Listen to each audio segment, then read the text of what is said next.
Good morning 10th class.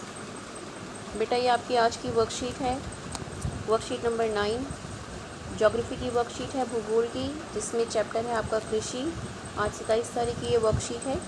कृषि के बारे में हमें पढ़ना है। कृषि का अर्थ होता है खेती, और ये जो कृषि है भारत देश के लिए एक महत्वपूर्ण विषय है। क्योंकि भारत की आधी से अधिक जनसंख्या कृषि कार्यों में लगी हुई है, इसलिए कृषि भारत देश के लिए बहुत इम्पॉर्टेंट है। कृषि एक प्राथमिक क्रिया है। ये एक प्राथमिक क्रिया है। क्रियाएं 3 प्रकार की होती हैं, आपको पता है, प्राथमिक, द्वितीयक और तृतीयक। प्राथमिक का अर्थ होता है जो कि ज़मीन से जुड़ी हुई क्रियाएं होती हैं, इसे प्राथमिक क्रियाएं कहते हैं। तो कृषि एक प्राथमिक क्रिया है और हमारे लिए खाद्यान्न उत्पन्न करती है, अन्न उत्पन्न करती है। खाद्यान्न के अतिरिक्त यह विभिन्न उद्योगों के लिए कच्चा माल भी पैदा करती है, जैसे चीनी के लिए गन्ना कच्चा माल कृषि के द्वारा मिलता है, जैसे सूती कपड़े के लिए कच्चा माल कपास कृषि के द्वारा मिलता है। इसके अतिरिक्त हम कृषि उत्पादों का निर्यात भी करते हैं। निर्यात का अर्थ होता है एक देश से दूसरे देश कोई चीज़ भेजना, उसका वहाँ पर व्यापार करना। एक देश से दूसरे देश में जब कोई चीज़ भेजी जाती है उसे निर्यात कहते हैं। और जब हम कोई चीज़ दूसरे देश से मंगाते हैं अपने देश में, तो हमारे देश के लिए वो आयात होती है। तो निर्यात भारत देश किसका करता है? चाय, कॉफ़ी, मसाले, इनका निर्यात करता है। कृषि जो है वो कृषि बहुत प्रकार की होती है।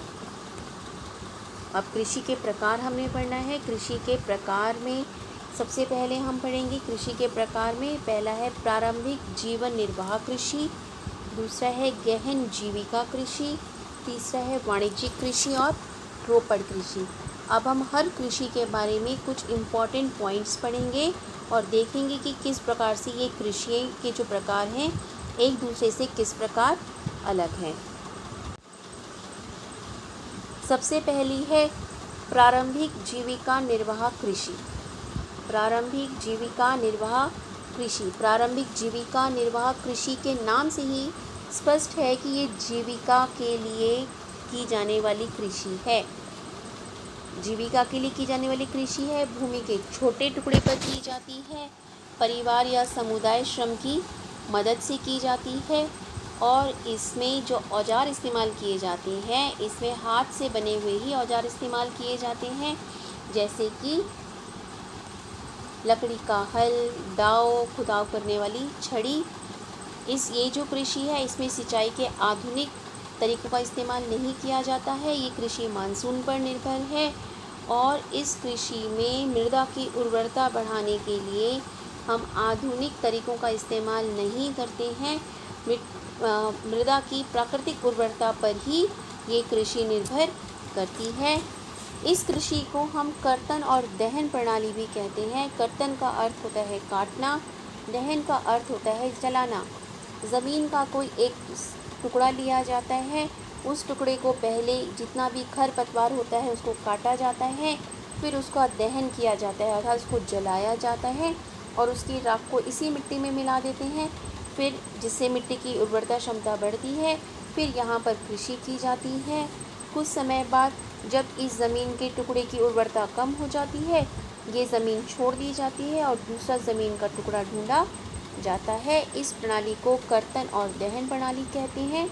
इसका सबसे बड़ा लाभ ये होता है कि जब हम ज़मीन के टुकड़े को छोड़ देते हैं तो मृदा को अपनी उर्वरता वापस पाने के लिए समय मिल जाता है। जो ये कर्तन और दहन प्रणाली है, क्योंकि ये सिर्फ जीविका निर्वाह के लिए है, अपने जीवन निर्वाह के लिए की जाती है, इसलिए इसमें उत्पादकता भी कम होती है। अब इस कर्तन और दहन प्रणाली को अलग अलग क्षेत्रों में अलग अलग नाम से जाना जाता है। हम ये देखेंगे कि कहाँ पर इस कृषि को किस नाम से जाना जाता है। सबसे पहले असम, मेघालय, मिज़ोरम, नागालैंड में इसे झूम कृषि के नाम से जाना जाता है। मतलब उत्तर पूर्व, नॉर्थ ईस्ट के अधिकतर भागों में इसे झूम कृषि के नाम से जाना जाता है। मणिपुर में इसे पामलू कहते हैं। छत्तीसगढ़ का बस्तर जिला और अंडमान निकोबार में इसको दीपा नाम से जाना जाता है। मध्य प्रदेश में बेबर या दहिया नाम से जाना जाता है। आंध्र प्रदेश में इसे पोंडो या पेंडा नाम से जाना जाता है। उड़ीसा में पामाडाबी, कोमान और बरिंगा के नाम से जाना जाता है। हिमालय क्षेत्रों में इसे खिल नाम से जाना जाता है और झारखंड में इसे कुरवा नाम से जाना जाता है। ये अधिकतर बार आपका क्वेश्चन पेपर में आ जाता है, एमसीक्यू में पूछ लिया जाता है या फिर जो 1 नंबर का क्वेश्चन आता है उसमें ये अर्थ पूछ लिया जाता है। ठीक है, अब हम आगे पढ़ेंगे। दूसरे प्रकार की कृषि हम पढ़ेंगे। दूसरी कृषि है हमारी गहन जीविका कृषि। गहन जीविका कृषि क्या होता है? इसमें एक छोटी ज़मीन के टुकड़े पर जनसंख्या का दबाव अधिक होता है। इसमें अधिक श्रम की आवश्यकता होती है। इसमें एक वर्ष में कई फसलें उगाई जाती हैं और इसमें एक छोटी ज़मीन के टुकड़े से अधिक उत्पादन करने का प्रयास किया जाता है। ऐसा क्यों होता है? ऐसा इसलिए होता है क्योंकि गहन जीविका कृषि में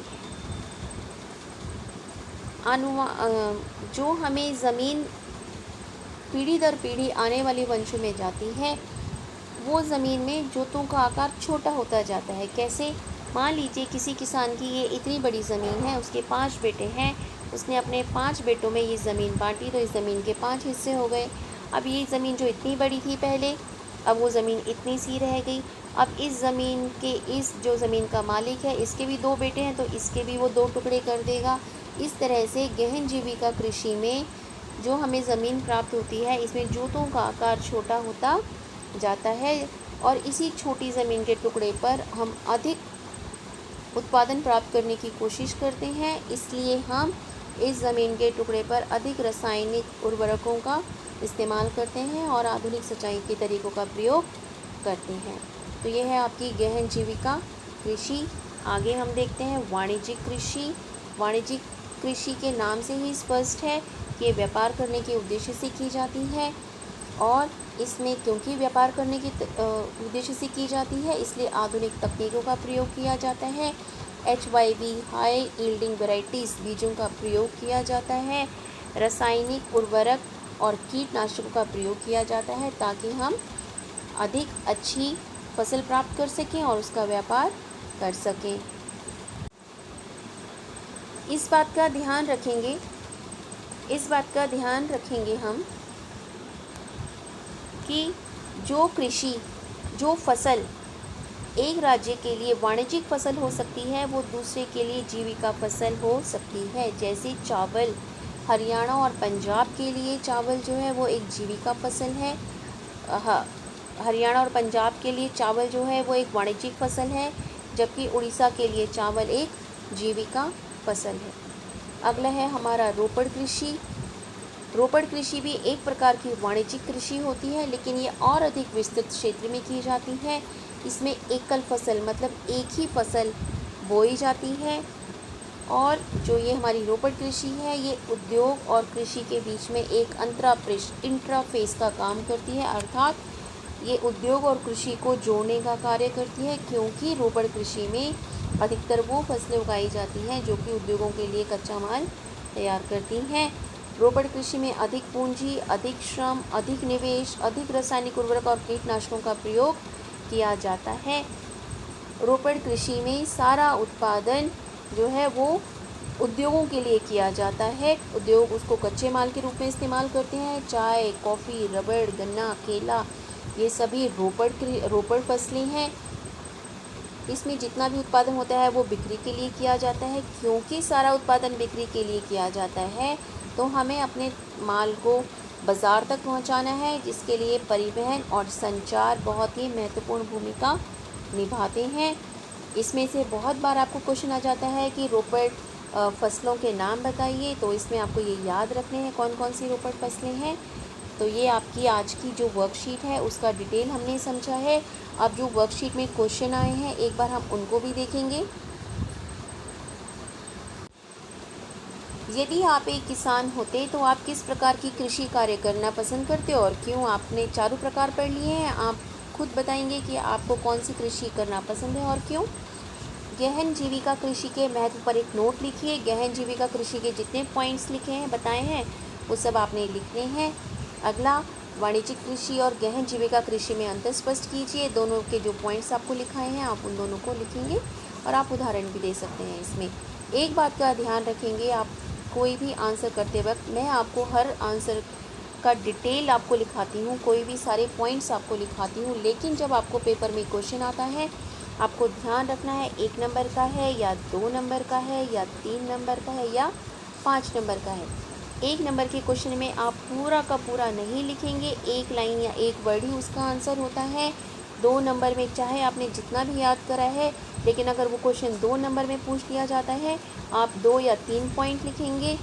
सिर्फ 5 नंबर के क्वेश्चन में आप सारे पॉइंट उदाहरण के साथ लिखेंगे। इन बातों का आप विशेष ध्यान रखेंगे जब भी आप पेपर करते हैं।